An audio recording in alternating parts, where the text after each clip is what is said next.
Lur, selamat datang di Ngidul Ngalebum Film Jadul. Ya apa kabar lu, sehat kabeh sekeluarga dong ya. Balik mana ambil aku Icang Manokwari menahan luka yang kau bawa kemari. Sesuai banyak requestan dari kalian, kali ini kita akan mengidul film dark comedy atau komedi satir yang berjudul The Dictator tahun 2012.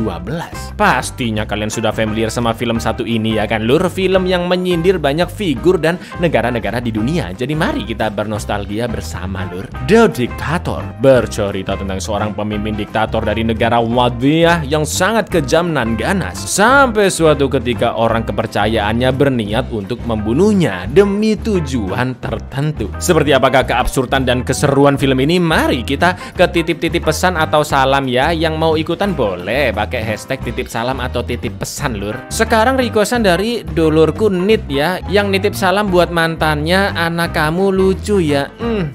Sedih sekali. Monggo sekecakan lur. Never be used to attack is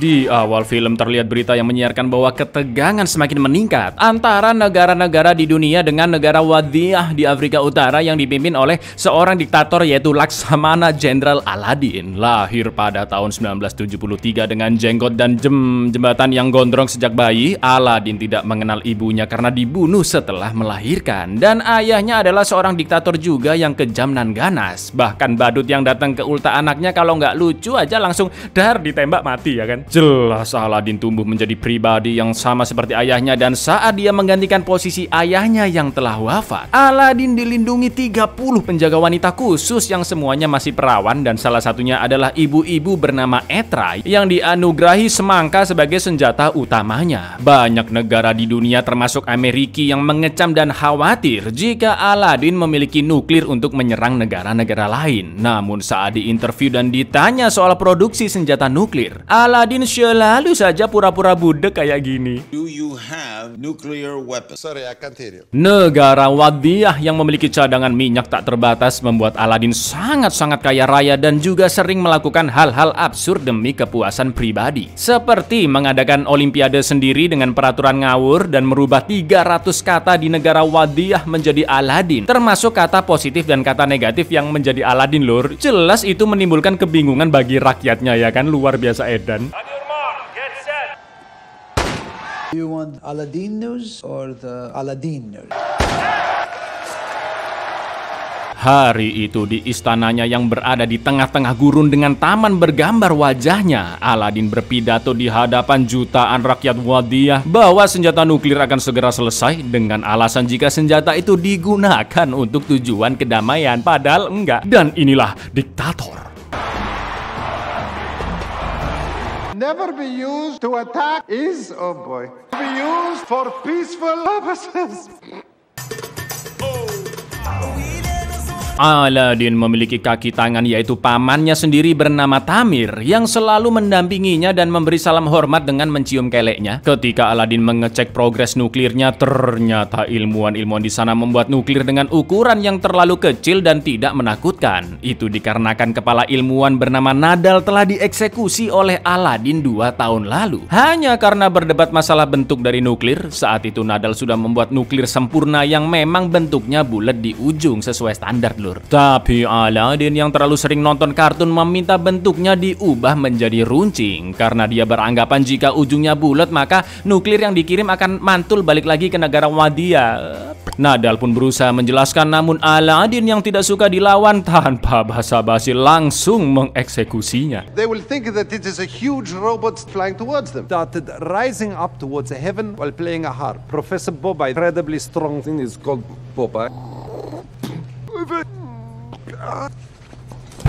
What? Why? No! Lalu saat pulang ke istananya, tiba-tiba salah satu pelayan menembak Aladin tepat di kepalanya. Tapi ternyata itu hanyalah Aladin palsu yang memang selama ini selalu disiapkan untuk menjadi tumbal. Karena banyak orang yang tidak suka dengan kediktatoran Aladin. Aladin pun minta dicarikan penggantinya lagi, dan ketika dia meninggalkan ruangan, terlihat Tamir yang menelpon seseorang dan mengatakan bahwa mereka menembak orang yang salah. Itu artinya percobaan pembunuhan Aladin direncanakan oleh pamannya sendiri, yaitu Tamir. Saat itu juga Tamir memerintahkan anak buahnya untuk mencari pria yang mirip Aladin, yaitu seorang penggembala embek yang cukup tidak waras, sebut saja dia Mukidi ya lur ya. Di lain sisi, Aladin yang saldonya unlimited dan hormonnya terlalu tinggi menghambur-hamburkan uangnya untuk berasal-uli dengan ribuan public figur ternama. Megan Fox, Katy Perry, Scarlett Johansson, bahkan Arnold Schwarzenegger seger juga diembatnya. Namun meskipun hasratnya selalu terpenuhi, tapi Aladin merasa tidak bahagia dan kesepian karena belum menemukan wanita yang benar-benar dicintainya. Katy Perry said she got a diamond Rolex. Me Aladdin in her face. You are super hot. Is my jet ready?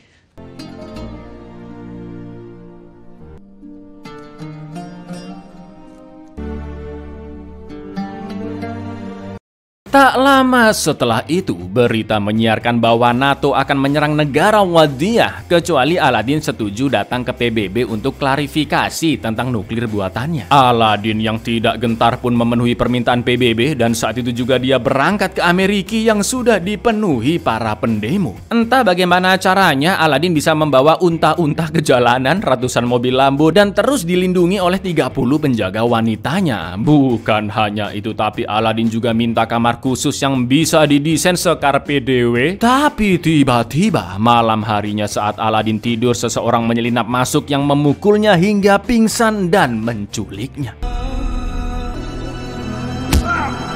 Ternyata orang itu adalah Clayton, kepala keamanan tambahan di Amerika yang bertugas menjaga Aladin. Clayton mengaku jika dirinya telah dibayar untuk menyiksa dan membunuh Aladin, yang dimulai dengan memotong jenggot dan membakarnya agar tidak ada yang mengenali mayat Aladin. Namun saat dibakar, api menyebar ke tubuh Clayton dan Aladin pun berhasil lolos dari sana. No. Come on, I want this kid. Be back with help. JK, just kidding. Setelah memalak baju-baju gelandangan, Aladin pun segera OTW ke gedung PBB untuk melakukan pidatonya. Namun karena jenggotnya sudah hilang, polisi pun menganggap Aladin hanyalah warga biasa. Sampai akhirnya konvoi mobil pun datang dan Aladin melihat Tamir yang membawa Mukidi sebagai Aladin palsu. Aladin akhirnya sadar bahwa semua ini adalah rencana Tamir yang telah berkhianat. Pidato di PBB pun akhirnya dimulai, yang dihadiri banyak petinggi negara dan diliput oleh media. Tapi ya namanya Mukidi yang agak gendeng ada aja kelakuannya. Mulai dari kelewatan podium lah, terjatuh dari panggung, mengencingi teko dan meminumnya, bahkan menumpahkannya ke delegasi dari Israel. Mukidi pun memulai pidato dari naskah yang sudah disiapkan oleh Tamir bahwa demi kedamaian dunia, Mukidi sebagai Aladin palsu akan menandatangani konstitusi baru dalam 5 hari lagi, yang menyatakan bahwa negara Wadiyah tidak akan melakukan kediktatoran lagi dan akan menjadi negara demokrasi seperti negara kita tercinta ini lor. He's approaching the podium and he's walked right past the podium. Seems to have a picture of... Oh, he is... Wadiyah to a democracy. Aladin yang gak terima dengan keputusan Mukidi karena dia lebih suka menindas rakyat Wadiyah pun berusaha menerobos pagar. Polisi pun langsung menyerangnya dan kericuhan tidak terhindarkan. Untungnya salah satu pendemo yaitu Mbak Zoe menyelamatkan Aladin pergi dari sana. Saat OTW naik motor ke toko hasil bumi milik Zoe agar tidak dicurigai identitasnya, Aladin pun merubah namanya menjadi Ellison Burger. Zoe juga sangat peduli dengan anti rasisme dan anti penindasan, sangat berbeda dengan prinsip hidup Aladin. Juga memperkerjakan orang-orang yang kurang beruntung seperti wanita yang cacat dan juga orang kulit hitam yang seluruh desanya telah dirampok. Tapi Aladin yang terbiasa menindas pun malah menghina mereka berdua, dan dengan tegas Zoe mengatakan jika Aladin tidak boleh berucap seperti itu. Namun Aladin tidak peduli, dia juga menghina Zoe karena bulu keleknya yang terlalu lebat dan pergi dari tokonya. Hey, Sub-Sahara, 100 soldiers here by 5 p.m. I tell you what, get back to work, Captain Hook. Time out. Whoa, whoa, whoa, ah! Shave your under there. Harry Potter. Sementara itu Tamir bertemu dengan pemimpin beberapa negara yang ternyata tujuannya adalah untuk menyingkirkan Aladin karena dia ingin menjual seluruh cadangan minyak Wadiah ke negara-negara tersebut. Mimpinya simpel lur, Tamir ingin menjadi milioner yang memiliki rumah di pinggir danau. Tamir pun sangat lega ketika melihat berita hangusnya seseorang di dalam gudang, padahal yang meninggoy adalah Clayton, ya kan? Setelah itu Tamir memberikan fasilitas istimewa bagi Mukidi yang telah menjadi pemimpin, yaitu beberapa wanita penjaganya yang siap melayani sepanjang malam. Tapi bukannya melakukan pergantian oli, Mukidi malah memerah mereka layaknya kambing yang digembalanya. Being Aladdin has its perks, does it not? Di lain sisi, Aladin berusaha masuk ke hotelnya dan juga bertanya ke polisi apakah dia bisa menjadi pembunuh bayaran. Namun karena dianggap orang freak, Aladin pun diusir dan dia sangat bersedih karena nasibnya 180 derajat telah berubah. Sampai akhirnya tanpa sengaja Aladin melihat mantan kepala ilmuwan nuklirnya yaitu Nadal yang sekarang bekerja di toko iBox Amerika. Diam-diam Aladin pun mengikutinya saat pulang kerja, yang mana Nadal mampir ke sebuah warkop dengan banyak gambar-gambar Aladin yang disiksa dan dihina. Ternyata warkop tersebut bernama Warkop Kematian Aladin dan hanya didatangi oleh orang-orang yang membenci Aladin. Usut punya usut, beberapa orang di sana dulunya adalah petinggi negara Wadiah yang telah dieksekusi, namun ternyata mereka hanya diusir dari negaranya. Lagi-lagi sepele alasan eksekusinya, ada yang karena ngetawain mainan hadiah sarapan, bahkan perkara jalan papasan gak kelar-kelar aja juga dieksekusi dong. Capek. I know you. Sang pemilik warkop yang curiga pun bertanya siapakah namanya. Jelas Aladin berusaha mengelak dengan menyebutkan nama senemunya dari tulisan-tulisan di warkop seperti Ladis Wazerum, Employees Muzvezan, sampai akhirnya pemilik warkop pun mengatakan jika dia adalah Aladin tanpa janggut. Seluruh pengunjung pun bersiap membunuhnya. Untungnya Nadal menyelamatkan jika pria itu adalah sepupunya. Employees Muzvezan, Ladis Wazerum.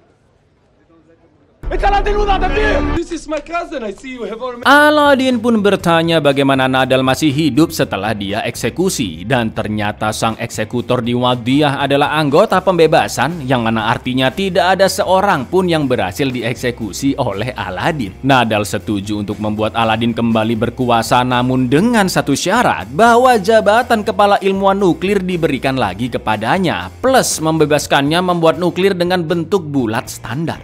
3 hari lagi penandatanganan konstitusi akan dimulai dan mereka melihat Zoe yang tokonya diminta menyediakan makanan khusus untuk Hotel Lancaster tempat Mukidi tinggal. Melihat itu, Nadal memiliki rencana agar Aladin bekerja di toko Zoe untuk mengambil kartu akses hotel miliknya selagi Nadal mencari jenggot dan pakaian yang sama. Lalu saat acara penandatanganan berlangsung, Aladin diminta masuk ke Hotel Lancaster dengan kartu akses, kembali bertukar peran dengan Mukidi dan membatalkan konstitusi tersebut di hadapan seluruh dunia yang menyaksikan. Aladin pun akhirnya mendatangi Zoe yang sedang berkebun di rooftop tokonya untuk meminta maaf dan mengatakan jika dia ingin bekerja di sana. Tapi baru aja hari pertama kerja, Aladin ini sudah berulah, ngeplak endasnya pelanggan karena nggak suka disuruh-suruh lah, ngeluarin paksa orang lagi kencing karena mau dibersihin, buang sampah sangat ngawur, sampai nendang bocil yang bersikap tidak sopan.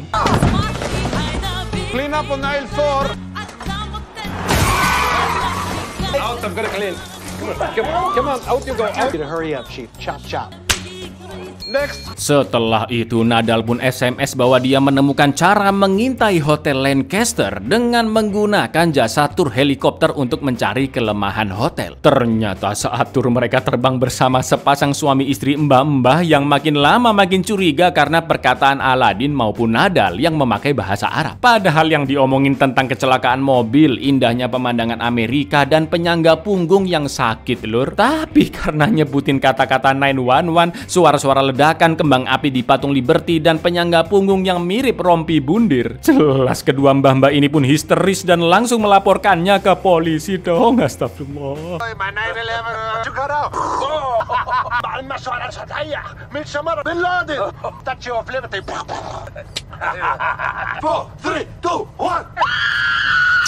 Untung aja Zoe datang menyelamatkan Aladin dan memaki-maki polisi yang dianggap salah menangkap orang. Melihat Zoe yang membelanya dan terus menceramahi polisi membuat Aladin jadi dakdikdukser dan timbullah benih-benih cinta di hatinya. Sayangnya berita salah penangkapan itu tersebar dan dilihat oleh Tamir. Dia pun langsung mengutus penjaga wanita paling mengerikan yaitu Etra untuk membunuh Aladin.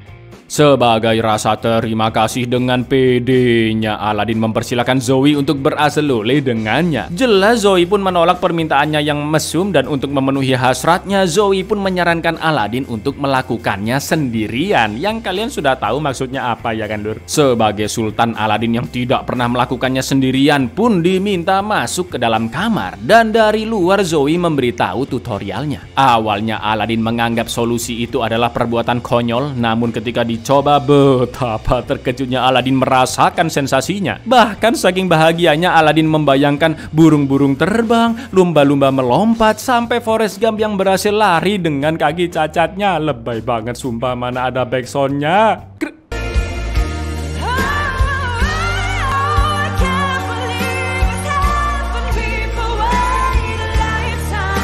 I did it all by myself with this hand right here. A lot of customers, and you may want to go wash up.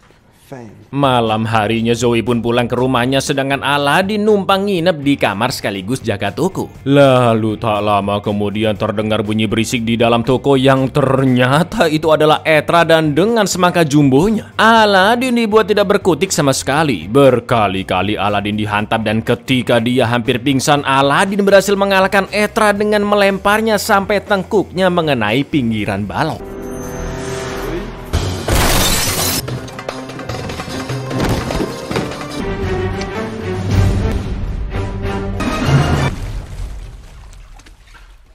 Akibat kekacauan di toko, pemilik hotel pun membatalkan kontrak makanan milik Zoe. Untuk menebus rasa bersalahnya, Aladin akan mengembalikan nama baik toko Zoe dengan sebuah konsep yang sangat susah diucapkan ya, yang mana Aladin akan mengambil alih kepemimpinan toko, menyebarkan berita-berita hoax agar penduduk kembali percaya dengan kualitas toko, bahkan sampai menculik keluarga penilai kelayakan toko agar mendapatkan rating A. My way.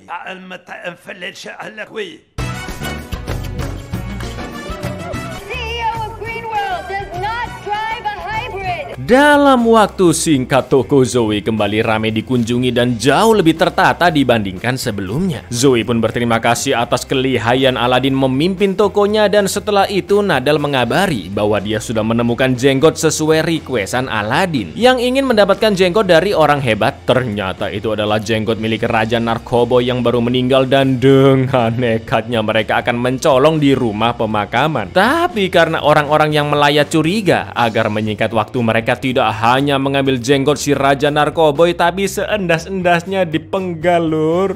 Plan B! Plan B! Saat di toko, Zoe memberi kabar bahagia bahwa Hotel Lancaster kembali mengontrak toko mereka. Lalu tiba-tiba hal tak diduga-duga terjadi, yang mana salah satu pelanggan, sebut saja Siti, akan melahirkan bayinya. Karena ambulans akan terlambat datang, dengan beraninya Aladin akan membantu Siti melahirkan saat itu juga. Tapi sempat-sempatnya Aladin ini buka HP karena ada SMS dari Nadal, yang alhasil tanpa sengaja HP-nya masuk ke dalam anunya Siti ya. Mana dijawab lagi telepon dari Nadal, Lur. Bukan hanya itu, tapi Aladin yang minta bantuan Zoe untuk mengambil bayinya malah berpegangan tangan dan mesra-mesraan di saat Siti lagi panik-paniknya. Halo, Nadal, I can't speak now. Bye. Alhamdulillahnya bayi Siti berhasil lahir dengan selamat dan melihat itu Aladin pun menjadi sangat terenyuh. Melihat Aladin yang membantu kelahiran tadi pun membuat Zoe semakin kelepek-kelepek dengannya. Mereka pun akhirnya bermesraan di rooftop di bawah sinar bulan, yang mana Aladin sangat menyukai bulu keleknya Zoe. Zoe pun mengungkapkan rasa cintanya dan sebelum hubungan mereka lebih jauh lagi, Aladin akhirnya memberitahu bahwa nama aslinya bukan Ellison Burger, melainkan Laksamana Jenderal Aladin. Mendengar itu, Zoe sadar jika Aladin mendekatinya untuk mendapatkan akses hotel dan dia akan membatalkan kontrak makanannya. Meskipun Aladin mengatakan jika dia benar-benar mencintai Zoe, namun Zoe yang sangat syok dan muak pun langsung mengusirnya dari sana. We're just using me to get access to that hotel. You've broken my heart into Aladdin pieces. You need to leave now. Aladin yang jalan lontang-lantung di tengah kota melihat berita rakyat Wadia yang mengutarakan kebenciannya dan juga merusak patung-patung Aladin. Karena tidak ada seorang pun yang mencintainya, Aladin pun berniat bundir di flyover yang untungnya Nadal datang tepat waktu untuk merayunya. Nadal mengatakan jika Aladin tidak boleh menyerah karena dia adalah sang diktator agung. Semangat Aladin pun kembali berkobar, dia yakin akan menjadi diktator terdiktator yang pernah ada. You alone can stop this terrible thing. You are a great dictator. This constitution is signed. Women, drivers, civil rights. Let every child laborer and oppressed at last. Greatest dictator of all. Of madmen everywhere. Keesokan paginya penandatanganan konstitusi di Hotel Lancaster akan dimulai 20 menit lagi. Pejabat negara seluruh dunia pun hadir untuk menyaksikan momen bersejarah tersebut. Sementara itu Aladin yang sudah memakai jenggot dan baju yang sama seperti Mukidi akan menyeberang ke kamarnya dengan pengait raksasa buatan Nadal. Tapi yalah, talinya kurang turun ya kan, dan Aladin pun akhirnya terjebak di tengah-tengah. Nadal meminta Aladin membuang barang-barang yang dibawa agar tubuhnya bisa lebih ringan dan sampai ke jendela kamarnya Mukidi. Ternyata tanpa disangka-sangka Aladin membawa pisang 3 biji, batu bata, bahkan sampai rela untuk mengurangi bobotnya. Namun tiba-tiba kabel pun putus yang untungnya Aladin berhasil sampai dan seorang mak-mak sempat melihat titiknya. Pointy! What is that, a brick? All this time you've had a brick, why do you have that? Get out of here before Tamir kills you.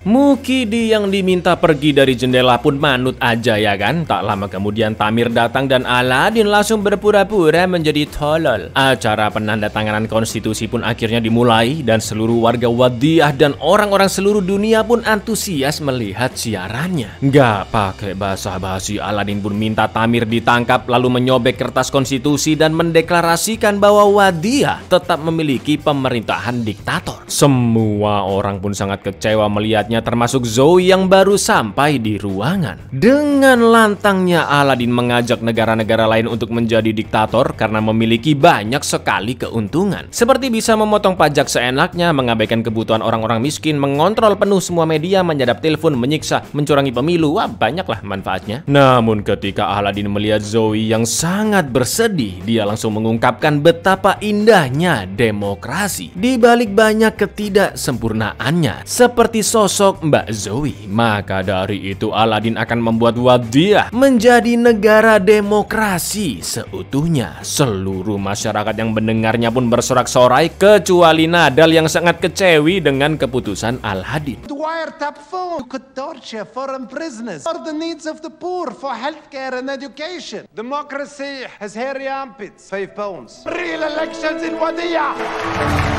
Saat itu juga Aladin langsung melamar Zoe. Mereka berciuman, namun Tamir yang tidak terima pun berniat menembak Aladin. Dan yang terjadi, ternyata Mukidi yang seorang penggemar berat Aladin rela mengorbankan dirinya. Semua pun berakhir dengan damai dan Aladin akan membawa Zoe pulang ke Wadiah. 1 tahun pun berlalu. Untuk pertama kalinya pemilu diadakan di Wadiah. Ya bener, pemilu lur. Awalnya orang-orang milih pesaing Aladin, tapi karena tiba-tiba muncul tank di sebelah langsung pindah ke biliknya Aladin ya kan. Singkat cerita, Aladin kembali terpilih menjadi pemimpin Wadiah dengan voting 98,8% dan akhirnya menikahi Zoe. Namun ketika mereka sudah resmi suami istri, tiba-tiba Zoe menginjak gelas yang merupakan tradisi bangsanya. Karena ternyata Zoe adalah seorang Yahudi. Mendengar itu, Aladin yang sangat membenci Yahudi hanya bisa tersenyum kecut dan seperti biasa dia memberikan gestur kebawahannya untuk mengeksekusi istrinya sendiri. Setelah itu proyek nuklir pun kembali dilanjutkan dan kabar baik datang bahwa Zoe telah mengandung. Tapi Aladin bertanya apakah Zoe mau anak laki-laki atau harus memilih aborsi. Sangat-sangat dark comedy ya kan filmnya. 0.8% of the vote. I'm Jewish. What? Mazel tov. Herr, my love. You will be happy to know the missile is now pointing. I'm pregnant. What? Are you having a boy or an abortion? Abuyar, saham mahafalami halalik sa halakuran bakwe. Assalamualaikum, Lur.